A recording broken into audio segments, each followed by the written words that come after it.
그 완벽이라는 단어를 혹시 들어보셨나요? 완벽의 의미가 혹시 뭔 줄 아실까요? 네, 중국의 고사성어에서 유래한 단어인데요. 완벽이라는 이 단어는 아무런 흠이 없는 구슬, 아무런 흠집이 없는 구슬이라는 뜻을 가지고 있는데, 원래적인 의미인데, 이게 이제 일상생활에서 이렇게 늘 사용이 되면서 결점이나 흠이 없이 완벽하다. 그래서 그 사람은 완전한 사람, 전혀 흠이 없는 사람 할 때 완벽하다. 이렇게 표현을 하죠. 완벽이죠. 근데 사람한테 완벽이라는 단어를 쓰는 거는 조금 위험할 것 같아요. 완벽이라는 단어를 쓰려면 흠이 하나도 없어야 돼요. 근데 흠이 하나도 없는 사람은 없거든요. 결점이 다 있게 돼 있어요. 부족하죠. 그리고 사람은 태어날 때 선하게 태어났다고 말하는 사람이 있고, 악하게 태어났다는 사람이 있고, 아무것도 없이 태어났다가 시간이 지나면서 악해졌다고 표현하는 사람들이 있어요. 수많은 논쟁들이 있는데, 성경대로 하면 사람은 태어나면서부터 죄인입니다. 아담의 범죄 이후로 태어난 모든 사람들은 다 죄인이거든요. 죄라는 것이 들어와 있기 때문에 사람은 절대로 완벽할 수가 없습니다. 그래서 사람을 신격화한다든지 사람을 너무 높인다든지 하는 것은 굉장히 위험하죠.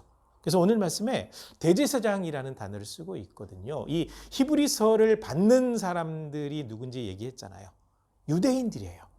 유대인들 가운데 예수님을 믿는 사람들인데, 믿고 있는 사람도 있고 믿음이 흔들리고 있는 사람들도 있는데, 오늘 본문 말씀에 의거해서 해석을 하자면 예수 그리스도를 믿는 유대인들인데 시간이 지났으니까 충분히 선생 자리에 올라갈 만한 그 세월이 흘러서 오랫동안 신앙생활을 했는데 여전히 단단한 음식을 먹을 수 없을 정도로 나약한 신앙인들이다라고 표현을 하고 있거든요.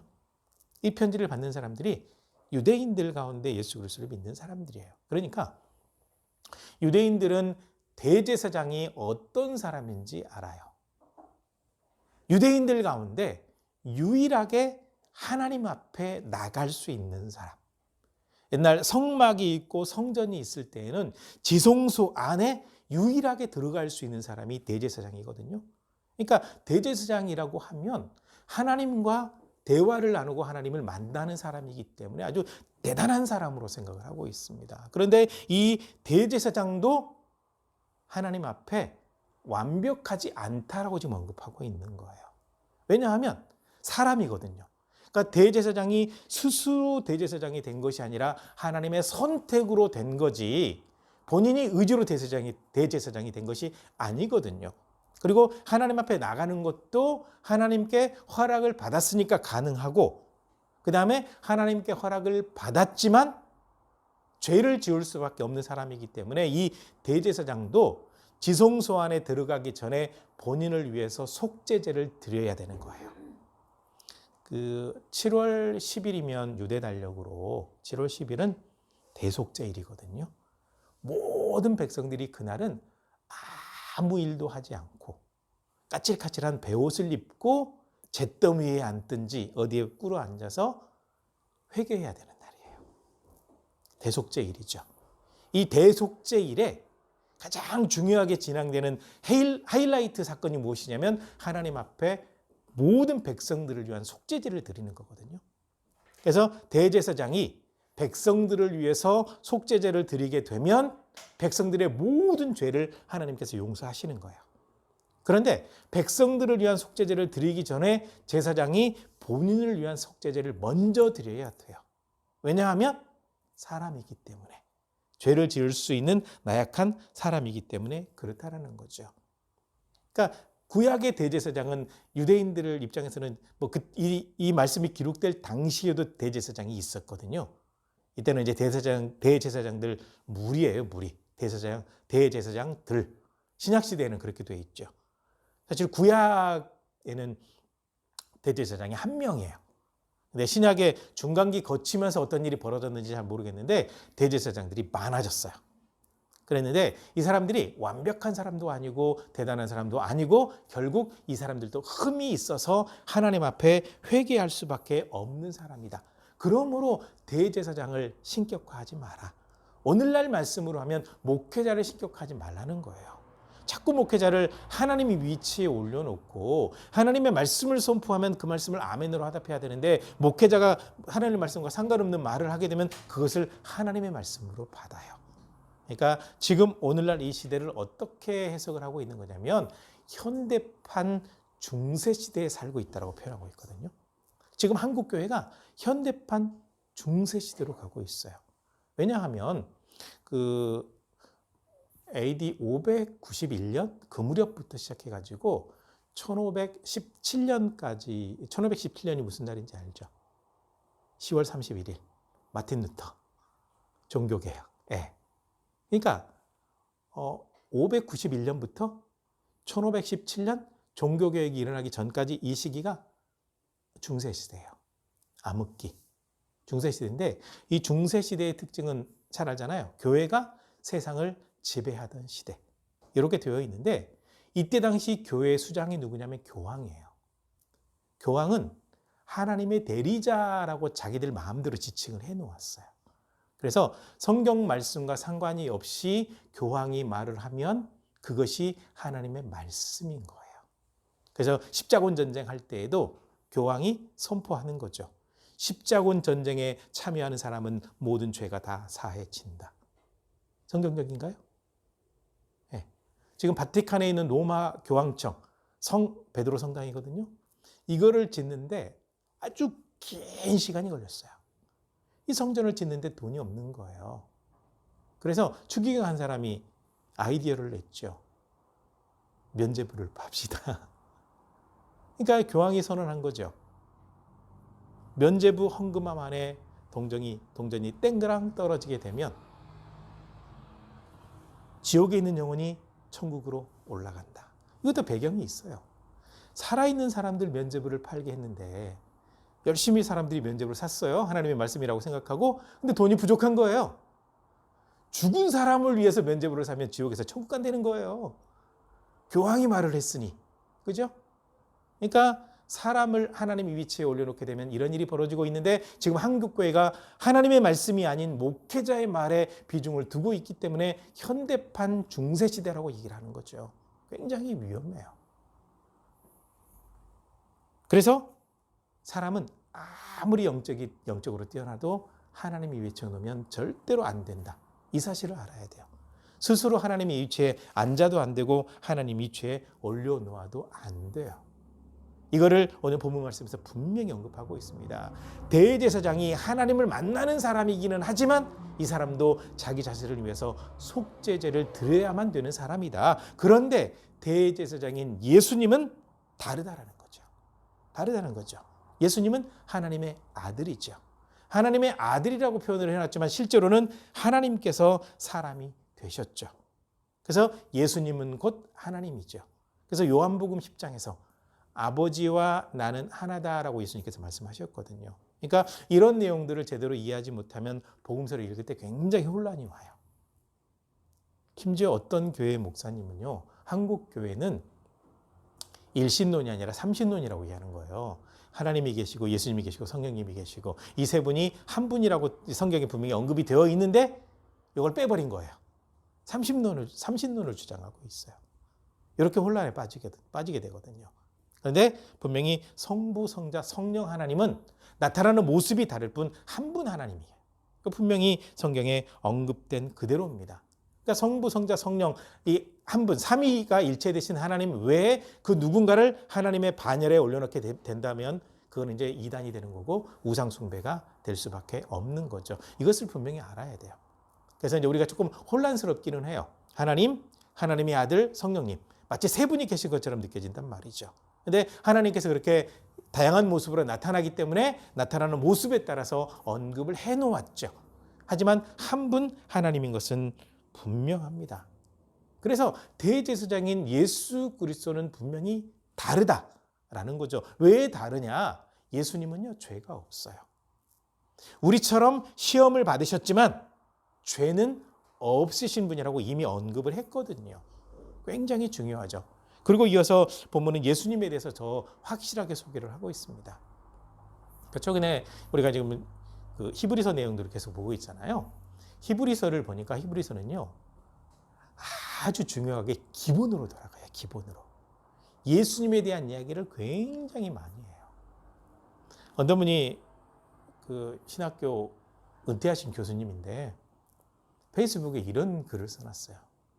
우리 교회 목사는 설교 시간에 예수님 얘기는 한마디도 하지 않고 자기 얘기만 한다. 그래서 우리 교회 담임 목사는 내가 이런 얘기한다고 나를 무지 싫어한다. 강단에서 예수님 얘기는 식상한 얘기라고 안 하는 사람들이 굉장히 많아요. 예수님에 대해서는 너무나 잘 알기 때문에 언급할 필요가 없다고 얘기하는 사람들이 굉장히 많은데 그렇지 않아요. 히브리서 같은 경우만 봐도 예수님에 대해서 아주 자세하게 언급을 하고 있기 때문에 반복해서 듣고 듣는 것이 굉장히 중요합니다. 그래서 오늘 본문 말씀에서도 예수님에 대해서 소개를 하는데 오늘 본문 말씀의 핵심은 이거예요. 대제사장인 예수님은 바로 이런 분이다라는 거죠. 그래서 첫 번째 내용이 뭐냐면 대제사장인 예수님은 하나님의 아들이라는 거예요. 하나님의 아들. 그 제사장이 될 수 있는 사람이 누군지 혹시 아시나요? 레위 지파 가운데 제사장 될 수 있는 사람이 따로 있죠?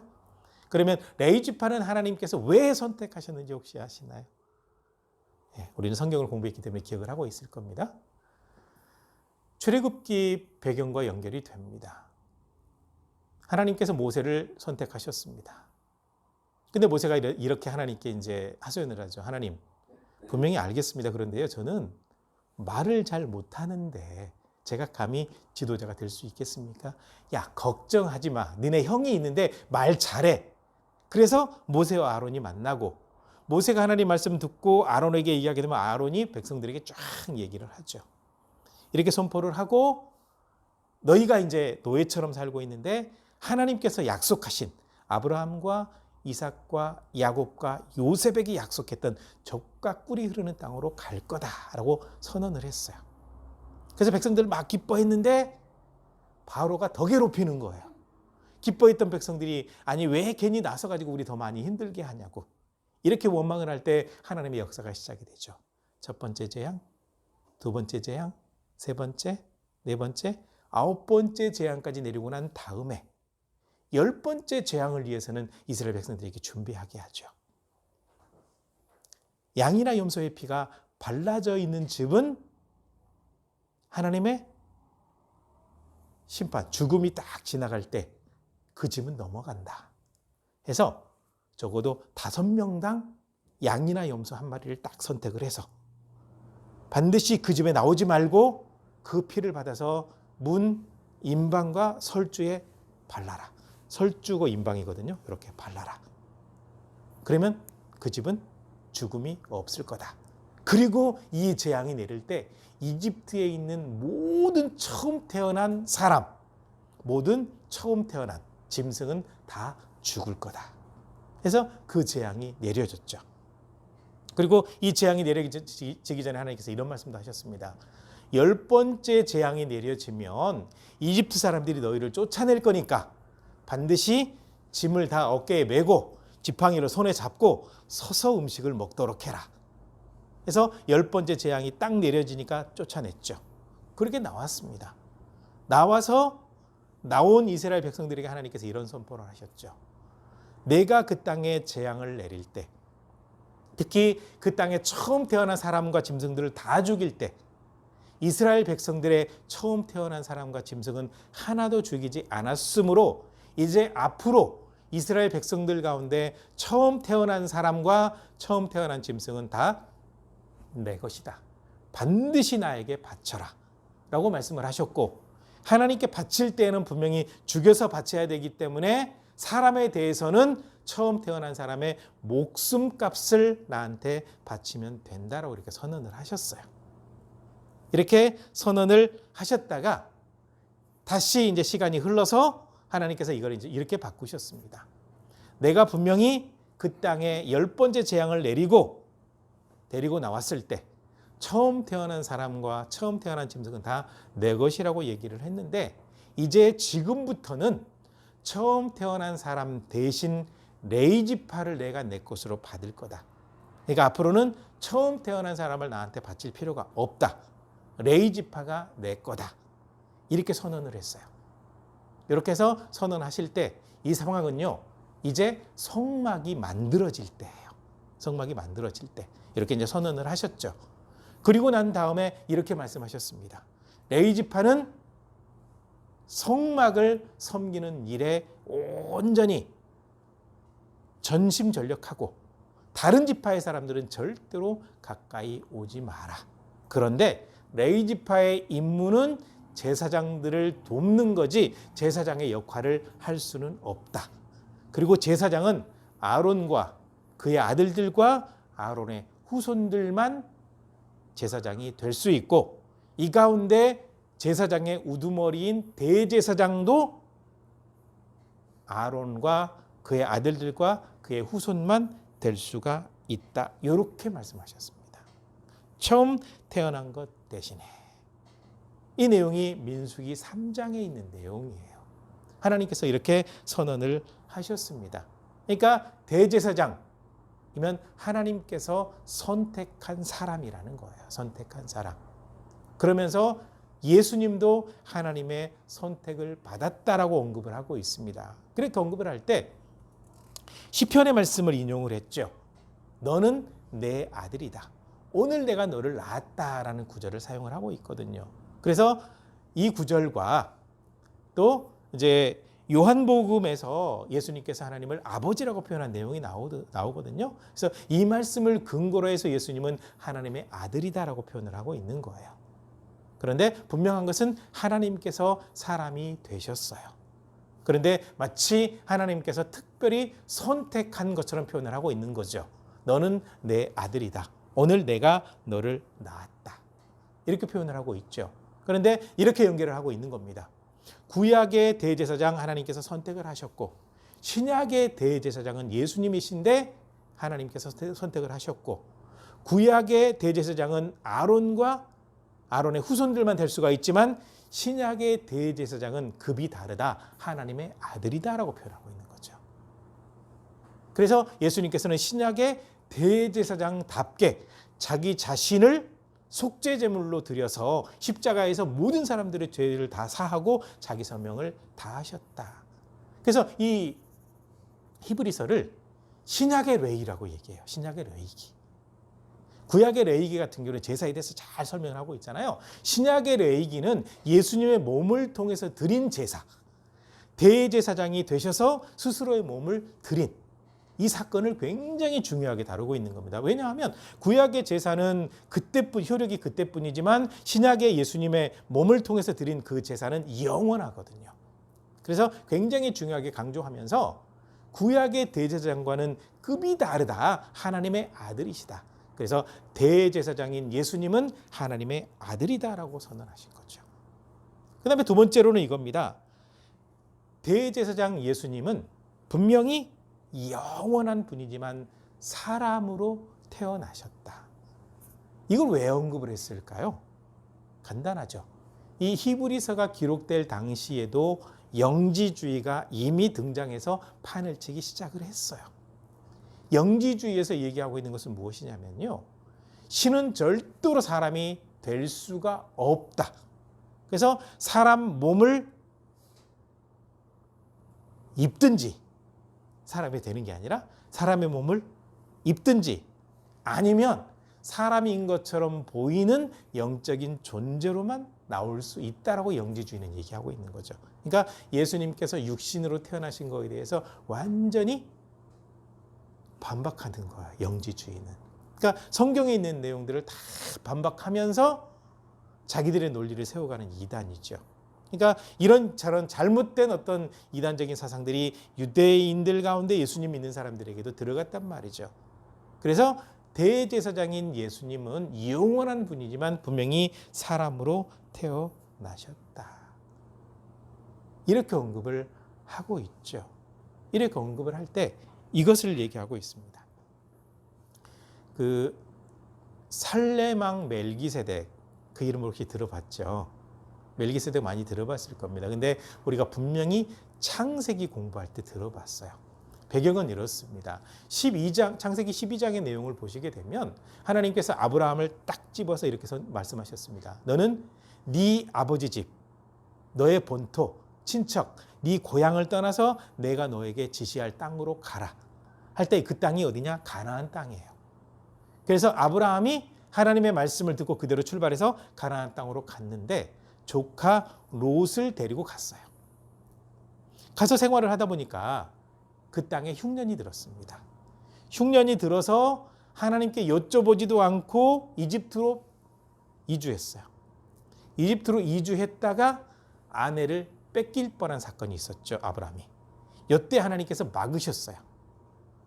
다행히 하나님께서 막아주셔서 아무런 일은 발생하지 않았습니다. 그래서 그 사건 이후로 다시 가나안 땅으로 이주하게 되죠. 이게 13장의 내용이에요.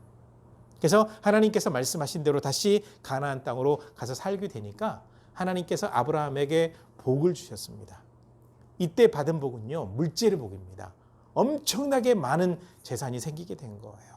근데 아브라함만 복을 받은 것이 아니라 아브라함 옆에 있던 조카 롯도 똑같이 복을 받아서 엄청나게 재산이 많아진 거예요. 그래서 아브라함의 목자, 양을 치는 목자하고 롯의 목자가 서로 싸우는 겁니다. 목초는 풀밭은 부족한데 양들이 많으니까 싸우는 거예요. 그래서 아브라함이 그랬습니다. 야, 우리가 그래도 한 가족인데 싸우면 되겠냐? 네가 먼저 선택해라. 그랬더니 조카 녀석이 제일 젖과 꿀이 흐르는 땅 같은, 근데 소돔과 고모라가 멸망하기 전이니까 거기는 물이 흐르죠. 목초지가 굉장히 많아요. 여기 선택해서 가버리는 거예요. 그리고 난 다음에 하나님께서 이제 야야 걱정하지 마라. 네가 바라보는 모든 땅을 너와 너의 후손에게 주겠다는 약속을 하시죠. 그렇게 이제 결별이 됐는데 14장으로 넘어가게 되면 한 가지 사건이 발생하게 돼요. 조카 롯이 살고 있는 지역이 소돔과 고모라 지역인데 이 지역의 왕들하고 메소포타미아 지역, 여기에 있는 왕들하고 전쟁이 일어났어요. 이유가 뭐냐면 이 롯의 아브라함의 조카 롯이 살고 있던 지역의 왕들이, 이 소돔 왕이라는 이 왕들이 메소포타미아의 엘람 왕을 이렇게 이제 그 조공을 바치면서 섬겼어요. 섬기다가 배신을 하니까 엘람 왕이 화가 나가지고 메소포타미아 지역에 있는 왕들을 모아가지고 전쟁을 해 딱 와가지고 그 지역을 싹 정복하고 약탈해서 끌고 가버렸는데 아브라함의 조카 롯과 그 가족 사로잡고 재산도 싹 가져가 버린 거예요. 그래서 아브라함이 318명하고 친구들에게 부탁해서 용병들을 고용을 해가지고 가서 구해가지고 왔죠. 구해가지고 올 때 떡하고 포도주를 가지고 가서 아브라함을 만난 사람이 누구냐면 살레망 멜기세덱이에요. 이때 이 살레망 멜기세덱은요, 족보도 없고 어디에 살고 있는지도 모르는 그런 왕인데 갑자기 딱 등장한 거예요. 하나님의 거룩한 제사장이라고 표현이 되어 있죠, 오늘 말씀에. 그렇기 때문에 어디에서 왔는지도 몰라요. 그냥 그저 살레망. 살렘은 저기잖아요, 샬롬이잖아요. 네. 평화의 땅이에요. 평화의 땅에서 온 왕이 돼버린 거죠. 이때 아브라함이 자기가 얻은 것 가운데 10분의 1을 바쳤던 사람이 바로 이 멜기세덱이거든요. 이 사람. 네. 이렇게 쭉 이제 언급이 되어 있는데, 이때 그 멜기세덱이라고 하는 사람이 그때 등장하고 그 이후로는 안 나왔어요. 그런데 다시 히브리서에 이렇게 등장하고 있거든요. 그러면서 바로 이 예수님이 영원한 멜기세덱의 반차를 이어받은 제사장이다라고 언급을 해요. 그러면서 이 예수님이 사람의 모습으로 있으실 때라고 언급을 하고 있죠. 그것은 예수님께서 실제로 사람이 되셔서 이 땅에 실존하셨다라는 것을 언급하고 있는 겁니다. 그래서 영원한 대제사장인 예수님은 멜기세덱의 반차를 따른 제사장이지만 사람으로 실존하셨던 분이다. 이렇게 언급을 했죠. 그리고 세 번째로는 대제사장 예수님은 영원한 구원의 근원이 되신다. 그러면서 예수님께서는 순종하셨는데 십자가에 죽으시는 그 고난을 받는 순종을 통해서 모든 사람들에게 영원한 구원의 근원이 되셨다. 즉 예수 그리스도를 믿어야만 구원받을 수 있는 구원의 길을 완성하셨다라고 분명하게 언급을 하고 있습니다. 영원한 구원의 근원, 영원한 멜기세덱의 반차를 따른 제사장으로 영원한 구원의 근원이 되셨다. 이렇게 언급을 하고 있거든요. 그러니까 기본적인 것을 굉장히 중요하게 이야기를 하고 있는 거죠. 그러면서 그 뒤에 말이 더 중요해집니다. 아마도 여러분들은 이 모든 내용을 알고 믿는 사람들인데 그 정도로 여러분들이 신앙생활을 했다고 한다면 그러면 이제 이게 좀 역사를 되짚어 봐야 되겠죠. 이 히브리서가 기록될 때 보게 되면 AD 60년대에서 70년대 사이일 가능성이 커요. 그러면 AD 1년을 언제로 잡죠? 예수님의 탄생이죠. 그러면 예수님께서 십자가에 못 박혀 돌아가시고 승천하신 때가 되면 AD 몇 년일까요? 33년. 그죠? 그러면 적어도 한 65년, 대략 한 65년 정도에 기록됐다, 히브리서가 기록됐다고 한다면 65년, 67년 아마 그 어간일 텐데 기록됐다고 한다면 예수님 승천하신 이후에 30년의 세월이 흘렀죠. 그러니까 예수님 승천하신 이후에 오순절 다락방에 성령이 임하게 되고 베드로 사도가 설교하게 되면서 복음이 전파됐으니까 히브리서 지금 이 본문 말씀을 근거로 해서 보았을 때 이 편지를 받는 사람은 예수님 승천하신 이후에 바로 믿음을 가지고 있었다고 한다면 30년 이상 신앙생활을 했던 거죠. 그래서 이 기자가 이렇게 히브리서를 쓴 사람이 언급하고 있는 겁니다. 적어도 여러분들이 그 정도 신앙생활을 했다고 한다면 어느 정도 위치에 서서 많은 사람들에게 복음의 진리를 전하고 지금 여러분들에게 기록한 이 내용들을 설명을 하고 말씀을 가르칠 수 있는 수준으로 올라가 있고 선생이 되어 있어야 마땅한데 이 말씀을 기록하면서 여러분들의 얘기를 들어봤더니 여러분들은 아직도 젖을 먹어야 되는 신앙을 가지고 있습니다. 왜냐하면 여러분들이 알고 있는 것을 삶 속에 영적으로 적용하지 못했기 때문입니다. 이렇게 된 거예요. 그러니까 교회를 오래 다녔냐가 중요한 게 아니라 하나님의 말씀을 듣고 말씀을 영적으로 이해하고 해석할 뿐만 아니라 어떻게 내 삶 속에 잘 적용하고 있는가 이 부분인데 이게 안 되었다라는 거예요. 거기에다가 누군가를 가르칠 만한 능력이 돼야 되는데 그것이 되지 않았다라는 거죠. 그동안 한국교회 계속해서 이런저런 사역을 하면서 이런저런 여기저기 교회를 사역하면서 아쉬웠던 것들이 바로 그런 부분이에요. 교회학교 교사를 30년 했다고 하는데 아니 누가가 예수님이 12제자 가운데 한 사람이라고 얘기하는 사람이 있는가 하면 어디 성령이 있냐고 그런 거 들어보지도 못했다고 그게 무슨 방언이 기도냐고 하는 사람도 있고 무슨 그죠? 성경에 대해서도 영적인 거에 대해서도 다 거부하는 사람. 과연 선생이 되었는데 단단한 음식을 먹을 만한 사람들이 되었는가? 제가 이게 너무 아쉬워서 제가 하나님의 말씀으로 가자고 딱 틀을 잡은 거예요. 단단한 음식을 먹을 수 있어야죠. 언제까지 목사님들의 설교를 듣고 아멘하고 거기에 감동하고 넘어가고 그냥 그럴 건가요? 그게 아니라 하나님의 말씀을 통해서 내가 은혜를 받고 이 말씀을 내가 가르칠 수 있는 수준이 돼야 단단한 음식을 먹을 수 있는 거거든요. 적어도 하나님의 사람들은 단단한 음식을 먹을 수 있는 수준이 돼야 돼요. 그래야 영원한 구원의 근원이 되신 예수님을 잘 믿고 있다. 이렇게 표현할 수가 있는 거죠. 연약한 믿음이든 큰 믿음이든 그 믿음은 구원받는 데는 지장이 없죠. 그런데 연약한 믿음은 언제든지 구원에서 떠날 가능성이 크기 때문에 위험한 신앙이 되는 겁니다. 그러므로 영원한 구원의 근원 되시는 예수님에 대해서 확실하게 믿는 게 중요하고 이 믿음을 가지고 있는 사람이라고 한다면 하나님의 말씀을 내 삶 속에 적용할 줄 알아야 되고 그리고 가르칠 만한 실력이 돼야 되니까 바로 그 수준이 되기 위해서 우리는 기도 많이 해야 되겠죠. 적어도 단단한 음식을 먹을 정도가 돼야 되고 그리고 예수 그리스도에 대해서 내가 알고 있는 하나님의 말씀에 대해서 가르칠 수 있는 수준이 적어도 되는 거예요. 그래서 결론적으로 말씀드리면 이겁니다. 영원한 구원의 근원 되신 예수님을 믿는 사람은 연약한 신앙이 아니라 장성한 믿음이 되어서 누군가에게 이 믿음을 가르칠 만한 수준이 되어야 한다. 이 수준이 되게 해달라고 기도하면서 준비해서 장성한 믿음 가운데 더 많은 사람들에게 참된 진리를 전하고 특히 영원한 구원의 근원 되신 예수님을 전할 수 있는 그런 삶이 되시기를 주님의 이름으로 간절히 부탁을 드립니다. 기도하시겠습니다.